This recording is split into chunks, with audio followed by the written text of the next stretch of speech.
Bože sačuvaj.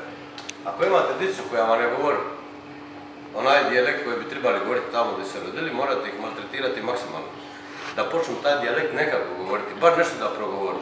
Jer to je nešto najbogatije u hrvatskom jeziku, znači dijalekt. Znači imate dita 10 godina koje govori književni jezik, ako se radi o Dalmaciji kaže mlijeko, a ne mliko, trebate ga staviti u sobu 4 dana bez isti i bez pita. I maltretirati ga maksimalno.